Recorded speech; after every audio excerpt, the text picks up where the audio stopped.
Oi, Gisele. Eu vou pedir para tu refazer aqui a pergunta, pode ser? Se for possível.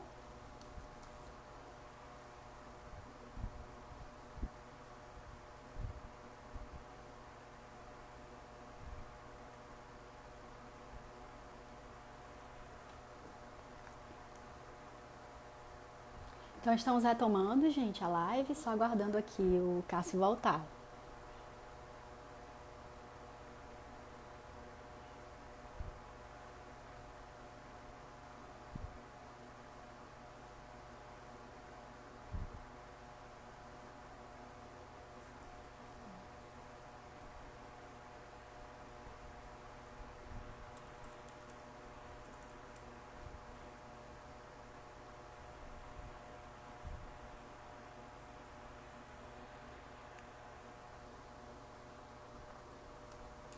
Pronto, Gisele, peguei aqui tua pergunta. Só aguardando o Cássio voltar, tranquilo?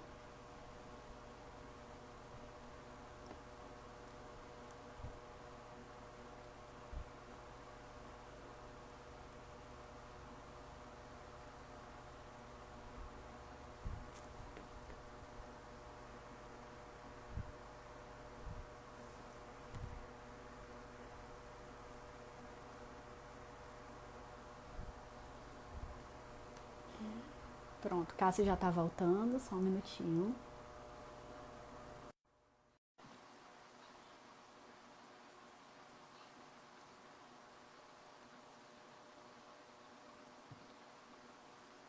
Pronto. Oi, Cássio, retomamos. Uhum. Não, eu estava tentando responder a Carol, que ela é bem legal, ela fez uma pergunta bem tranquila para mim, né? Assim, eu amanhã vou à próxima live dela e também vou fazer uma Desconta, pergunta, né? estruturar uma pergunta bem legal. Não, como eu disse, eu acho que, voltando um pouquinho, como eu tinha te dito, a Verônica Gago, né? A gente precisa entender que o neoliberalismo ele não vem só de cima para baixo. Né? Para que ele crie uma razão, né, que eu chamo de razão neoliberal, ele também precisa vir de baixo para cima. Né? Porque ele vai capturar, de alguma forma, as tramas vitais desses trabalhadores e, de alguma forma, impedir que a coletivização seja um elemento que paute a vida desses trabalhadores. É como se a razão neoliberal explicasse como que os governos, inclusive progressistas, porque aí eu vou fazer uma críticazinha também aos governos ditos progressistas, né, os governos de esquerda. Eles, de alguma forma, se uniram a alguns movimentos sociais, né, e uma certa financiarização, eu posso chamar de financiarização da vida popular. E fez com que essas pessoas se tornassem naturalmente subordinadas à lógica do mercado e do consumo. Então, reagir a isso é uma dificuldade tremenda. Né? Porque o que pauta verdadeiramente essas pessoas... eu também estou orientando 2 dissertações sobre os bike boys. São pessoas que ganham aquém de um salário mínimo. Como é que você explica isso se não é por esse processo de uma certa associação dos movimentos sociais, dos governos progressistas, uma certa acomodação diante desse processo de financiarização e de consumo? São pessoas que ganham menos do que o salário mínimo, eles às vezes se deslocam 20 a 30 quilômetros para ir para o lugar de trabalho, porque eles ficam geralmente em postos concentrados perto dos lugares onde eles recolhem os alimentos para fazer a distribuição. Né? E são pessoas que estão enquadradas naquela população que é a população excludente do mercado de trabalho tradicional. Geralmente jovens, negros e de periferia.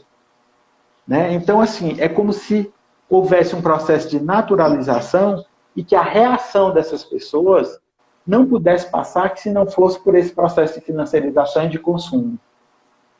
Isso é muito triste. O que eu quero dizer, em última instância, é isso. E isso mostra que o neoliberalismo, ele, de uma certa forma, ele permeou esse pensamento e se tornou o que a Verônica Gago vai chamar de razão neoliberal. Eu acho que é um pouco por aí. É isso que, de alguma forma, esvazia uma certa reação política desses trabalhadores. E assim, nós não podemos culpar. Por exemplo, eu não posso culpar o trabalhador disso, né?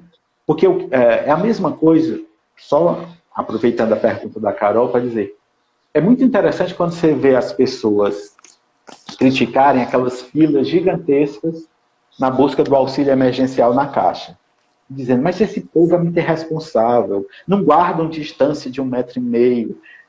O valor de vida e o valor de morte, eu não quero ser Regina Duarte, não, mas o valor de vida e o valor de morte para essas pessoas é muito diferente do valor de vida e de morte que a classe média tem. Eles precisam daqueles R$600 por uma questão de sobrevivência, né? Então, assim, é muito cômodo para mim olhar e dizer, é um absurdo que ele não guarde, que ele não esteja de máscara. Mas o princípio e a razão que faz ele se sustentar daquela forma é muito distante daquilo que eu alcanço, né? E aí eu vou me aproveitar das clínicas do trabalho para pensar uma coisa que eu acho que existe uma lógica da sociedade do trabalho, que é a lógica prescrita. Mas para que a gente entenda a atividade, a gente precisa ir ao real dessa atividade. E o real da atividade implica não só a atividade que é realizada, mas os impedimentos dessa realidade, a potencialidade dessas atividades, né? Então, assim, as resistências, elas existem, mas elas devem ser fomentadas e devem ser acolhidas de uma outra forma, não das formas tradicionais que a gente tinha. O sindicalismo foi esvaziado. Hoje o sindicalismo luta quase que exclusivamente a garantia de sobrevivência do trabalhador. Já não se discute condições dignas de trabalho, se discute trabalho, existência de trabalho, né? Não é à toa que nós somos uma nação pautada por trabalho intermitente, por trabalho informal e por trabalhos atípicos. E isso é muito triste. A reação disso, a noção de laço social, não pode se sustentar em 3 elementos extremamente débeis como esse. Sim.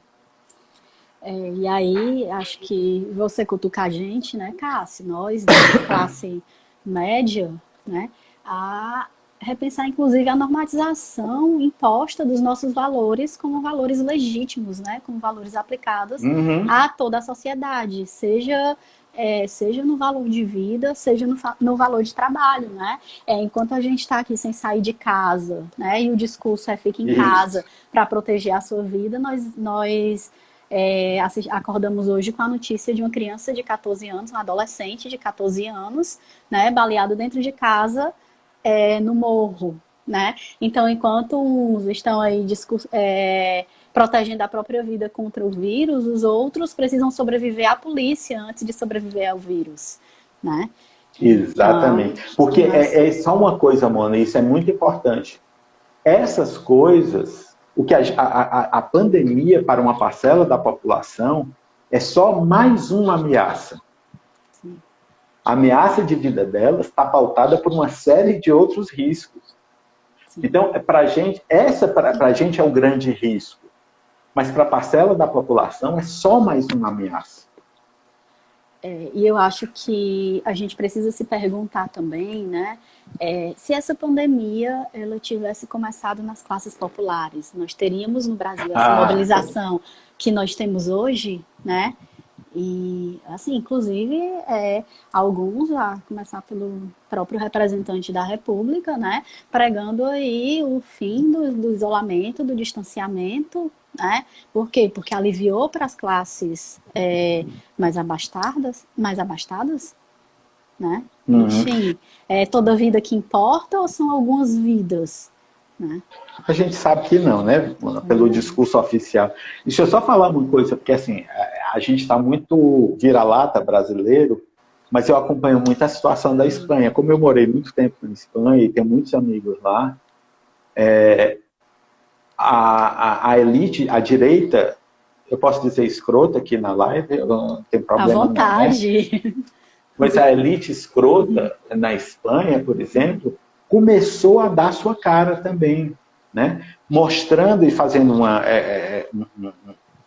uma ida às ruas, né? Que pregava o fim do distanciamento e do isolamento social. Então, assim, era uma quantidade bem menor, que parece que tem mais... Até porque um país muito rico, como o nosso, tem muito mais gente rica, né?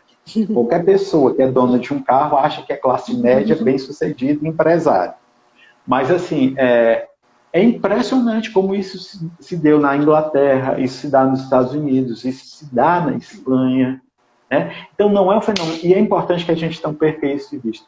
Todo o movimento sofrido na Itália, tudo bem que eu li isso na Causa Operária, então é um jornal assumidamente esquerdo. Mas o que ocorreu na Itália, de rejeição do isolamento social no início, foi tudo promovido e, de alguma forma, difundido pelos grandes empresários do norte da Itália, que não queriam ver as suas indústrias fechando. Então, assim, o movimento foi semelhante no mundo todo. O que acontece é que nós tivemos o azar de, nesse momento, termos uma força política extremamente retrógrada e que luta, falar sobre necropolítica é bater no morto, né? Mas é isso que nós temos. Nós temos alguém que é um profundo representante da necropolítica. Sim. Sim. E aí a Carla Fernanda comenta aqui, inclusive dizendo que agora o problema da pandemia está nas favelas, né? Quando fomos nós que levamos para a favela, né? Inclusive a primeira morte no Rio de Janeiro é muito emblemática disso, de uma empregada doméstica, né? Que não foi liberada, trabalhando, né? Isso, que não foi liberada porque os patrões estavam doentes, né? E precisavam dela para servir porque estavam doentes. Né? Então, o problema está nas favelas, não. O problema é de todos nós, né? Mas para muitos se torna de todos nós pelo que a favela ainda representa de risco às nossas vidas, né? Às nossas saúdes. Né? Tanto que outra questão que você trouxe na sua fala quando mencionou que não faz uso dos motoboys, né? E dos serviços de aplicativos, né? Muitas vezes, e aí eu me coloco que eu tenho feito bastante uso desses serviços, né? Muitas vezes a gente está colocando outras vidas para adoecerem, né? No lugar das nossas, né? Exatamente. Para garantir a minha saúde, né? Para garantir a minha vida, a minha sobrevivência, né? Outras vidas estão lá na linha de frente, né? Para correrem o risco por mim.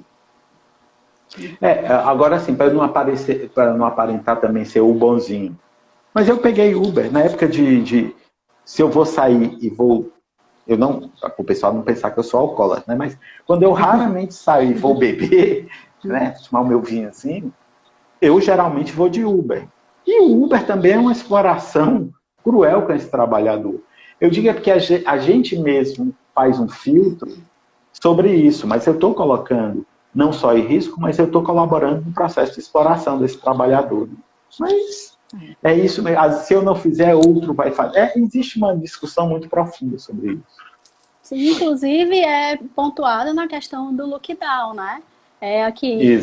Do lockdown. Aqui em Fortaleza esse termo ele não está sendo usado, né? Mas o legítimo lockdown, né? Ele não permite serviços de delivery, serviços de entrega, porque essas pessoas elas também precisam ter suas vidas preservadas, né?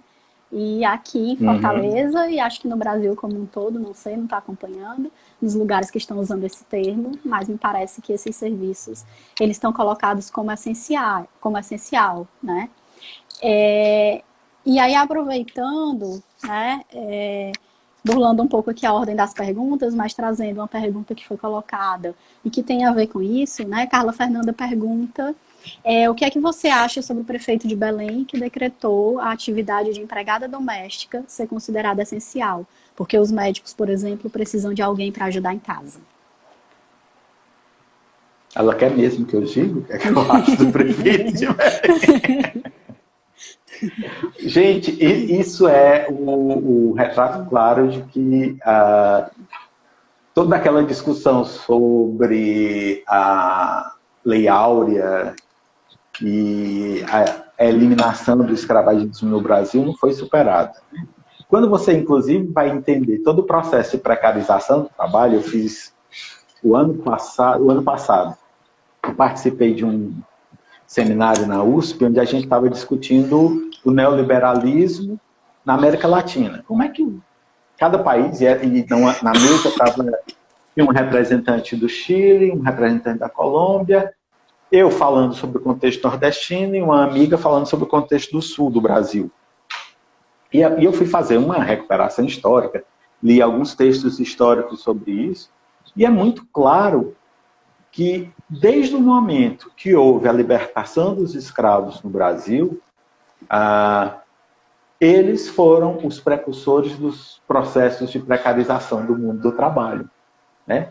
Então, assim, a empregada doméstica, ela é o resultado dessa não transformação ou dessa estagnação desse modelo de escravagismo no Brasil, né?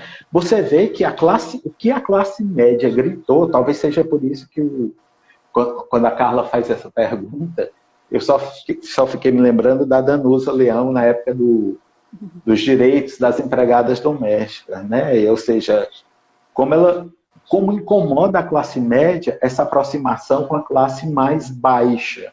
Inclusive, é imediatamente abaixo dela. É importante que a gente entenda que a classe média brasileira ela se vê extremamente semelhante à classe alta, né? Em termos de glamour e de valores, parece que eles compactuam os mesmos valores. Quando não, nós somos classe trabalhadora. Eu não sei se você sabe, Mona, mas você é classe trabalhadora. Eu sou classe trabalhadora. Né?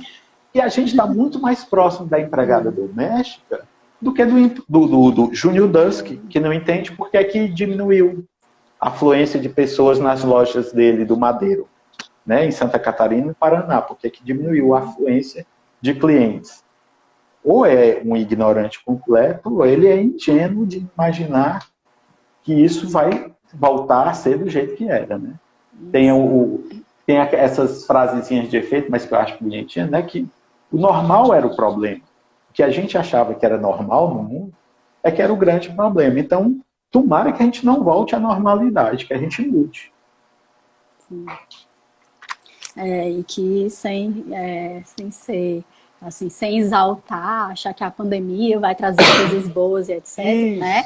Mas está trazendo o desafio da gente se reinventar, né? Dentro de um modelo que há muito já vinha se mostrando esgotado, né? Que muitas das questões Exatamente. Que hoje se intensificam não são trazidas pela pandemia, né? Apenas a pandemia só vai grifar e mostrar, assim, Exatamente. Com muito mais ênfase, né? Retropicália coloca a seguinte questão. Queria saber do professor como pensar a procrastinação nesse contexto de trabalho, que parece ser uma indefinição do sujeito entre o ócio e a necessidade de trabalho, ao mesmo tempo que parece também um esgotamento das capacidades criativas. Eu gosto muito da palavra esgotamento, né? Quando ela fala aí, retropicália, né? Isso. Uhum. Não, eu acho que essa que a gente chama de procrastinação, na realidade, é o sofrimento que nós estamos enfrentando nessa situação de pandemia. Não é uma clareza de ação, você está entendendo? Não é que eu fique adiando a minha ideia de resolver meu trabalho ou de vivenciar o ócio. Eu acho que nós estamos diante de uma experiência tão ímpar e tão icônica, que Mona, vamos botar a mão na cabeça e pensar. Há um ano atrás, se falassem sobre esse cenário que nós estamos vivendo, alguém em sã consciência ia acreditar que a gente estava atravessando isso? Eu confesso que não poderia acreditar. Ainda que hoje a criança está cheia de pai, né? Eu já vi cientistas dizendo, mas isso era esperado, isso era esperado. Tá, tudo bem, isso era esperado, mas a forma como nós experimentamos isso é muito singular. Então, assim, eu não sei nem se a palavra procrastinação se adequa a esse papel. Eu gosto mais do que ela coloca na segunda parte da pergunta, do esgotamento. Nós estamos esgotados com tanta demanda. É uma demanda sobre um posicionamento. E existe uma coisa que o Luhmann, num livro dele que vai falar sobre, ele discutindo a questão da temporalidade, sobre passado, presente e futuro, ele é um presenteísta, né? Ele diz que não existe, o passado só existe como uma rememoração no presente, e o futuro como uma especulação do presente. Nem existe futuro, nem existe passado. E eu acho que isso é uma coisa que esgota muita gente. Eu não aconselho, nem a ela, nem a ninguém, antes de dormir, pensar: como é que nós vamos estar daqui a 2 meses? Porque aí você não vai dormir. Né? Porque é da ordem da impossibilidade de imaginar como é que nós vamos estar daqui a 2 meses. Eu tenho uma sensação muito engraçada, porque você cria rotinas. todo dia, quando eu me levanto, né, meu companheiro dorme até um pouco mais tarde e eu acordo mais cedo, porque eu ainda estou com a lógica do trabalho. Eu acordo 15 para as 6, 6 horas. E aí, toda vez que eu chego em frente ao espelho, eu digo: gente, não foi sonho. Eu ainda estou na expectativa de imaginar que isso foi uma lombra muito doida que eu tive dessa pandemia. Mas é verdade. Né? Quando eu me vejo fixado, eu fico imaginando. Eu sempre fui uma pessoa que gostei muito de viajar. Eu fico imaginando, quando é que eu vou voltar a viajar? Me faça a Tu mesma também, pergunta. né, Mona? Tu também tá lá, tu tá muito Me prejudicado. faça a mesma pergunta. Acho que nos próximos 2 anos Pois não eu é não atividade vejo essencial. Eu converso, a gente tem um amigo que mora na Alemanha, é médico na Alemanha, eu tenho um amigo na Espanha, eu tenho uma irmã que mora em Londres, e eles estão, pouco a pouco, tentando dar sentido para a sociedade deles. Mas eu acho que nós estamos sendo atravessados por algo que vai tornar a nossa relação com essa perspectiva de futuro mais difícil ainda. O que nós estamos atravessando não nos facilita ter uma imagem de futuro muito clara. Então, eu acho que, mais que procrastinar, o que nós estamos vivendo é um esgotamento. Eu gostei da palavra que a Rê utilizou. Sim, e a Retropicália é a Lídia, né, ex-aluna nossa, né, que está aqui presente. E aí ela comenta agora no final, realmente usei procrastinação, porque é a palavra muito usada para não produção com tempo. Né, mas eu concordo com você. No momento em que você estava falando, né, dos discursos de autonomia, discursos de autonomia em relação ao tempo, né, dos trabalhadores de Uber que diziam que podem organizar seu tempo e tudo, né? Aí Clérides comentou, condenados à liberdade, né? Isso. Né, bem como uma condenação mesmo. E é tão interessante porque, assim, eles são os grandes críticos da Uber. Mas se você pegar a página da Uber, quando ela vai vender o próprio produto, ela utiliza essas mesmas metáforas. Não são metáforas, eu acho que são essas mesmas ideias. A ideia de que seja seu próprio patrão, né? E é interessante porque a ideia de autoemprego, eu estava até discutindo, inclusive numa dessas defesas de tese que eu fui também da USP, não existe essa noção de autoemprego. Como é que você pode ser o explorador e o explorado numa mesma figura? Você está entendendo? Eu tenho uma certa resistência a essa noção de autoemprego. Mas, assim, esse condenado à liberdade é o fundamento pleno do princípio do Uber. Né? Do Uber, do 99, de tudo aquilo que é o discurso do empreendedorismo. Né? E por isso que eu gosto. Mais que o empreendedorismo, é a demanda empreendedora. Nós somos cobrados permanentemente a sermos empreendedor. Você há pouco tempo estava falando do empreendedor de si. Gente, para que frase mais vazia do que empreendedor de si? Por que eu preciso me empreender para mim mesmo? Quem é que eu vou ganhar com isso? Mas eu acho, e aí me desculpem, porque pode ser que eu fira alguma sensibilidade, mas isso está muito associado também a uma ideia do discurso do coaching, ao discurso que permeia todas essas novas nomenclaturas, que em realidade são nomenclaturas vazias, né? Elas não conseguem revelar algo de substância no sentido delas. E acho que nós da psicologia precisamos estar sempre atentos, né? Para não estar caindo nessas aproximações também com a psicologia como uma profissão de promoção desse empreendedorismo, desse empreendedor de si, né? Mas tem curso, viu? Sim. Tem cursos na Facebook do povo. Eu tenho vontade de fazer um curso desse, para ver se eu aprendo alguma coisa, né? Mas quem sabe. Tem inclusive propagandas de aplicativos de atendimento psicológico que pegam por aí, né? Do empreendedor de Pois si. é. Ju coloca aqui, adorei o que você falou, meu querido professor. O ócio é uma resistência atualmente. Penso que o ócio é uma resistência também à produtividade tóxica. Né? E a Eveline traz, Cássio, o seja dono da sua própria história, né? Essa ideia do ser dono da sua própria história, do ócio como resistência, eu acho que são valores muito interessantes, porque a gente naturalizou o ócio como lazer. Tanto que existe... A gente tem no português... Uma das coisas que eu percebi, só para fazer historiazinha aqui, o ócio em espanhol, ócio e lazer é a mesma coisa. É a única das línguas latinas onde ócio e lazer significa a mesma coisa. Porque você tem no francês loisir e você tem o ócio. No português você tem o lazer e você tem o ócio. No italiano você tem o lazer e você tem o ócio. Mas no espanhol você não tem.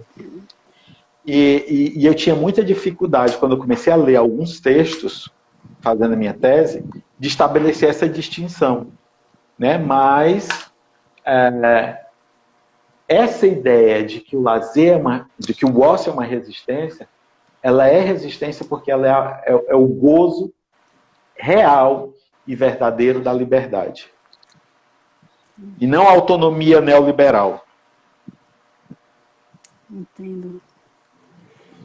Nós temos alguns comentários, Cássio. Depois, quando Clarice comentou a questão dos condenados à liberdade, né? Você falou da naturalização do teletrabalho. E aí Carla comentou sobre o teletrabalho, né? Inclusive na educação superior, né? Isso acho que nós já discutimos um pouco mais aqui, né?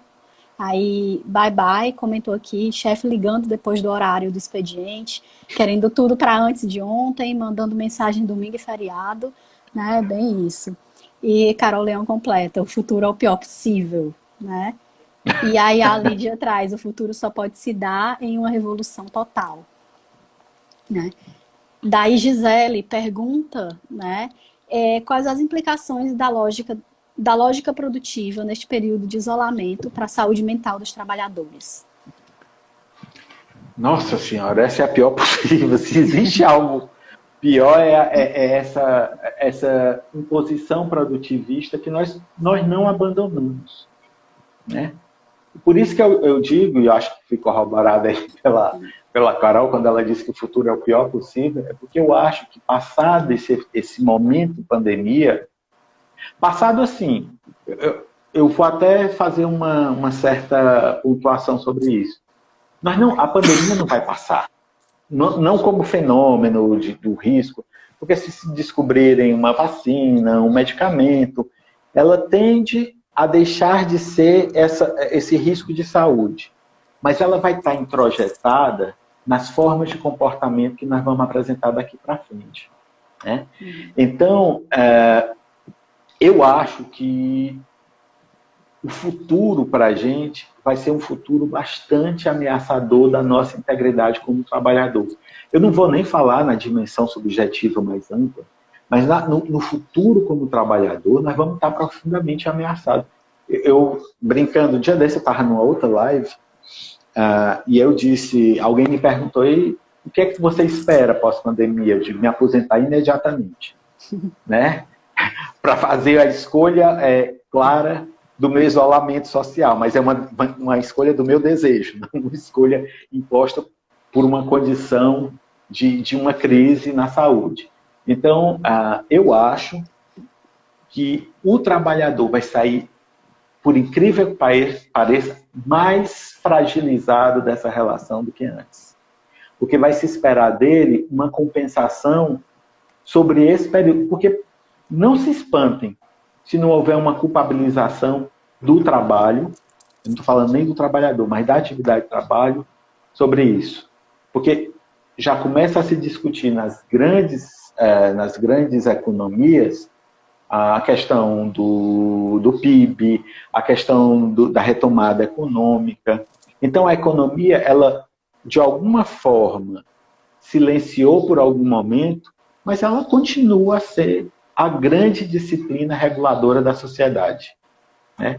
Então, ela vai voltar com força total e vai exigir dos trabalhadores um esforço, por incrível que pareça, mais sobre-humano do que o que ele já tinha apresentado.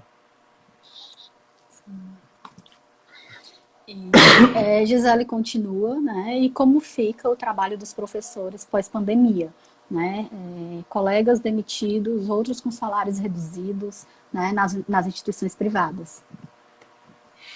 Olha, eu não sei se a Gisele é professora de faculdade ou de curso privado, mas eu tenho orientandos, boa parte dos meus orientandos são professores de instituições privadas.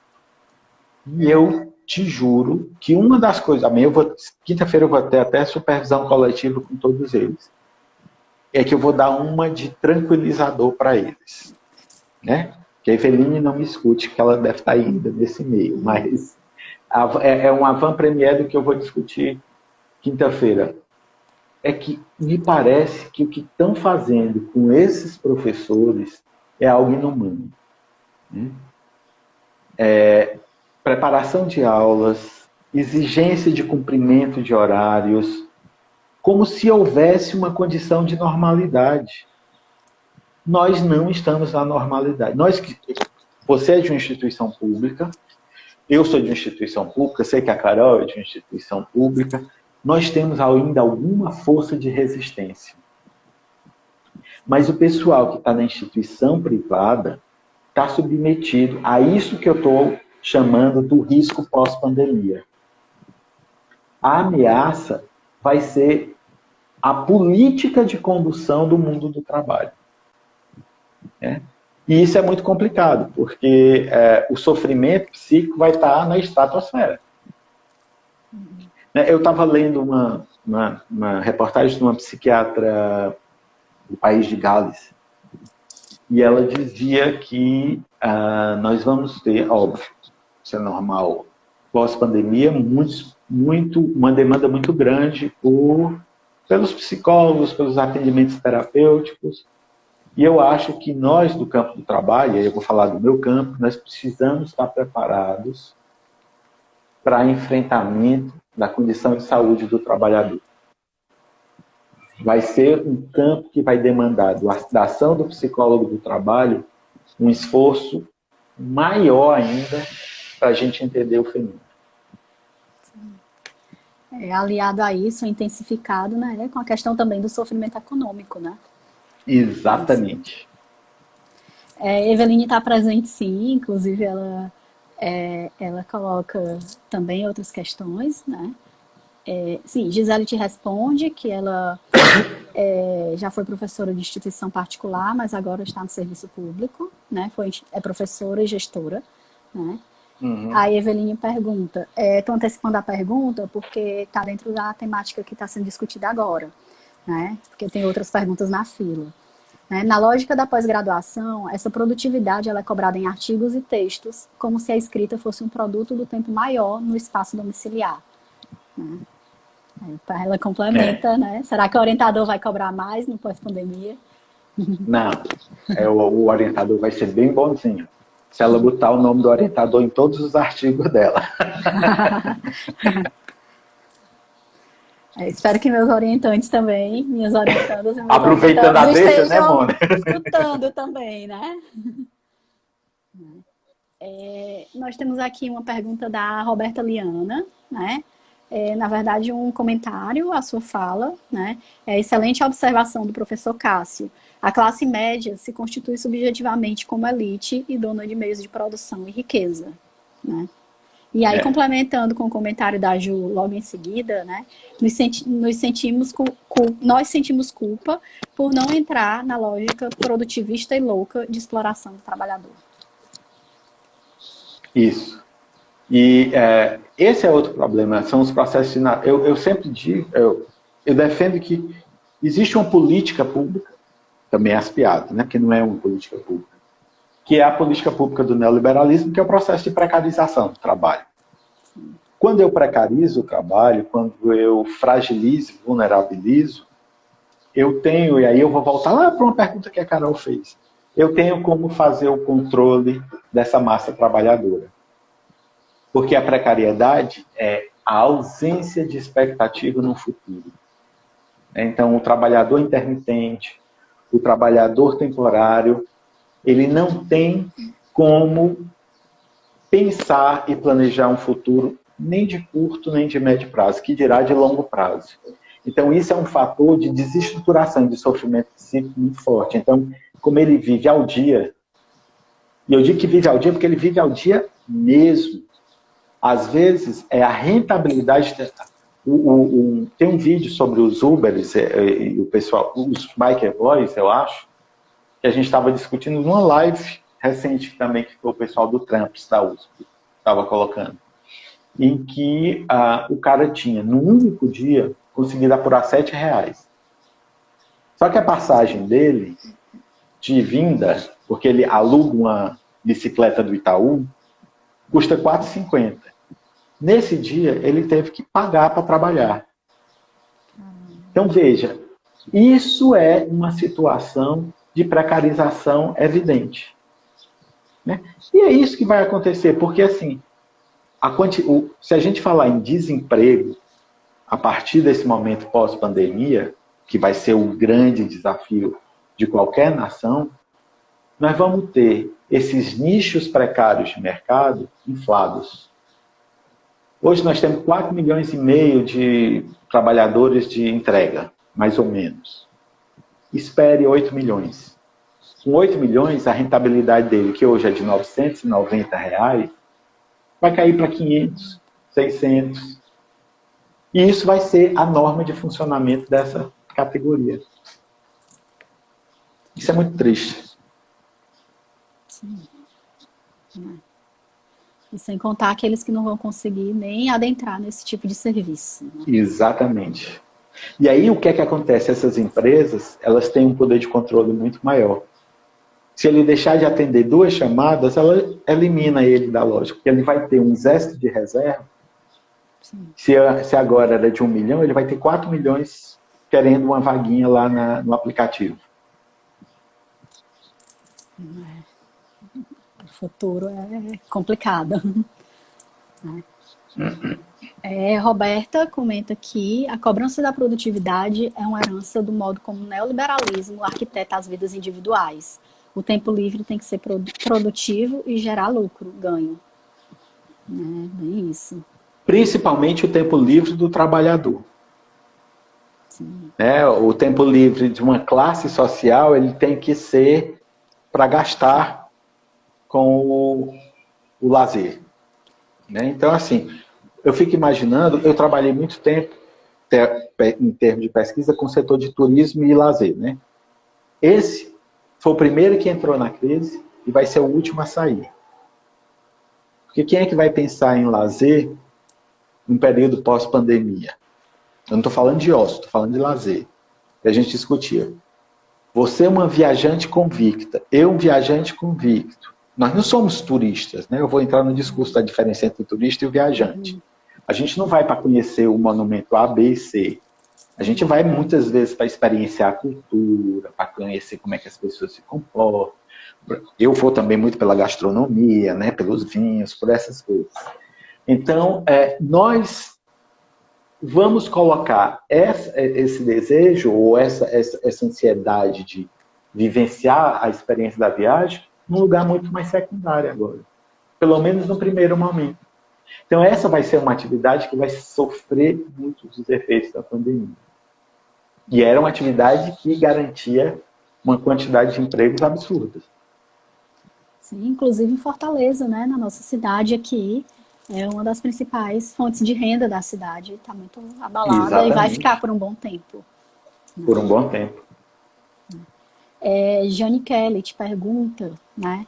As mesmas perspectivas em relação aos trabalhadores da saúde serão aplicadas aos trabalhadores pós-pandemia? Desculpa. As mesmas perspectivas em relação aos trabalhadores serão aplicadas aos trabalhadores da saúde pós-pandemia? Olha, agora, no foco da pandemia, há uma supervalorização dos trabalhadores da saúde. Mas não se iludam. Passada a pandemia, o que a gente vai ver, eu só estou me lembrando agora desculpe-me, do humor negro, da propaganda do Enem, daquele rapazinho falando que nós vamos perder uma geração de médicos, enfermeiros, professores. Eles tinham que botar as categorias mais fragilizadas logo no início. Eu não entendi aquilo ali. Mas, assim, porque eu acho que, nesse momento, há uma espécie de valorização dessas profissões pelo que elas têm realizado. Primeiro, porque se descobriu a precarização dessas atividades, né? Principalmente, nada que o médico também não esteja sofrendo, mas principalmente os técnicos de enfermagem, os auxiliares de enfermagem, têm sido a linha de frente nesse cuidado, né? E são pessoas que ganham uma miséria, né? Então, assim, no primeiro momento, eu acho que eles vão sair fortalecidos pelo tipo de atividade que eles desenvolveram na pandemia. Mas isso não perdura, porque a lógica do capital se impõe. E para o capital, o importante, acima de tudo, é o benefício e o lucro que vai ser obtido com isso. Mas, assim, continue, eu vou dizer para a Jane Kelly que ela continue trabalhando com os residentes, que deve ser a Jane Kelly que é me orientando e que está trabalhando com os residentes. Então, os residentes vão ter o seu espaço também garantido. E assim, você fala da valorização nesse momento, né? Mas uma valorização como reconhecimento da sociedade pela atuação junto à sociedade, Sim. né? Mas se nós formos olhar a fala do ministro essa última semana, foi extremamente, assim, de desvalorização mesmo do trabalho desses profissionais, né? De qualquer profissional. A forma como o Guedes trata o serviço público, parece que nós somos o inimigo público, não servidor público. Né? É de causar nojo a forma como eles tratam o serviço público. E o serviço público, de alguma forma, ele tem um papel preponderante na manutenção da sociedade brasileira. Sim. É um pouco aquele discurso que você falou de um anticientificismo que vinha já se estruturando no Brasil e que teve na pandemia o seu momento áureo, que é onde a gente consegue perceber mais. Mas isso vinha num crescente que é resultado do que resultou. Né? E você vê que continua sendo alimentado por logo quem? Um banqueiro, falando de princípio ético, de funcionamento de atendimento aos interesses públicos, criticando o servidor público, para falar bem de quem? Do banqueiro? Só pode ser. Só pode ser, viu? E aí a Lídia lembra a gente aqui que o Guedes anuncia a intenção de demitir o servidor público, né? Desde sempre, né? Parece que servidor público, os pensadores, cientistas, né? São inimigo, parece não, se constituem como inimigo ideológico do governo, né? E alimenta a fantasia paranoica de destruição deles. É o inimigo a ser destruído, né? Isso. E nesse sentido se congregam muitos outros importantes políticos nesse país. Não é só o Guedes. Uhum. Ele está se mostrando mais, mas não é só ele. Sim. Cristiano aqui pede para deixar a live salva, sim, ela fica disponível por 24 horas. E depois disso, daqui a alguns dias, ela vai para o YouTube, para o nosso canal no YouTube. Tá? Então, as nossas lives, elas estão ficando lá. Ótimo. Jane Kelly é a Jane Kelly mesmo. Ela disse, sou tão pessimista quanto o meu orientador. Né? Cássio, encerramos as perguntas, né? Eu queria saber se Ótimo. você tem algo mais a colocar nessa discussão. Eu queria não ser tão pessimista, eu confesso para vocês. Primeiro, assim, eu dizer uma coisa. Quando eu vejo a Mona coordenando isso, quando eu vejo Leris fazendo pergunta, quando eu vejo Carol fazendo pergunta, eu me dou conta que, e eu olho aqui para a live e vejo minha barba branca, eu me dou conta que eu estou ficando realmente velho, né? Então, eu gostaria de passar para vocês que foram meus alunos e hoje são os professores que eu admiro profundamente, não estou dizendo isso da boca para fora não, vocês sabem disso, que eu admiro vocês, me orgulho até de ter sido professor de vocês. Eu gostaria de estar passando ou reverberando um mundo melhor, né? E de alguma forma, eu não sou o culpado, mas eu carrego uma certa culpa da gente não ter conseguido fazer transformações mais efetivas na nossa sociedade, né? Então, assim, eu lamento nesse sentido, de não ter conseguido avançar determinadas coisas. Mas fico feliz porque, pelo menos, o sentimento crítico diante do que a gente está vivendo, isso foi perpassado. Então, eu só queria agradecer a oportunidade de ter tido esse papo com vocês e me mostrar disposto, quem sabe quando a gente sair da pandemia, for para falar sobre ócio, sobre lazer, sobre diversão, sobre vinho, sobre culinária, que eu estou me tornando um excelente gastrônomo, aí você me Opa, chama de novo que eu falo. com certeza. Então, Cássio, assim, antes de te agradecer, eu quero reafirmar que é uma honra para mim te receber aqui, né? É um orgulho ter sido sua aluna, né? Uma das pessoas que me fizeram tomar gosto pela academia, que assim incentivaram desde o início, desde quando eu era estudante de graduação, né? Me acolheram e me incentivaram, né? Então, para mim é realmente uma honra, um prazer, uma felicidade receber você aqui, né? Fico sem palavras para dizer o que foi essa live, assim, pela quantidade de reflexões que você trouxe para a gente, riquíssimas e que nos levam a pensar questões extremamente contemporâneas, né? Então, quero te agradecer por isso, né? E colocar o NEPSIS à disposição, né? Para esses espaços de interface. Vamos junto, né? Porque além de exemplo, hoje você também é parceiro, né? Então, te Isso. agradeço. Te agradeço, Pois né? joia, Te Mona. agradeço bastante, agradeço a cada uma e a cada um que estão aqui presentes. Ju está agradecendo, né? A mim e a ti, né? Agradeço a cada um e a cada uma que estão com a gente aqui sempre no NEPSIS na quarentena, né? Lívia está comentando aqui, professor Cássio maravilhoso, marcante em muitos sentidos. Obrigada por essa live. Obrigada, amiga, né? Eveline dizendo que Cássio cria um canal no YouTube, super recomendo, né? Vou Faça isso, já eu me quero me inscrever. aposentar.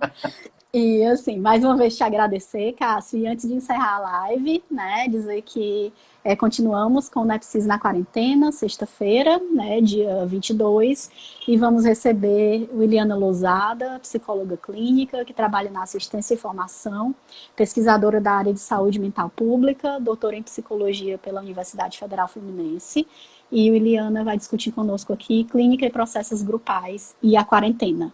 Né? Então, mais uma vez, agradeço a ti, Cássio, assim, sem palavras para agradecer as contribuições que você trouxe, agradeço a cada um e a cada uma que estão aqui presentes e até sexta.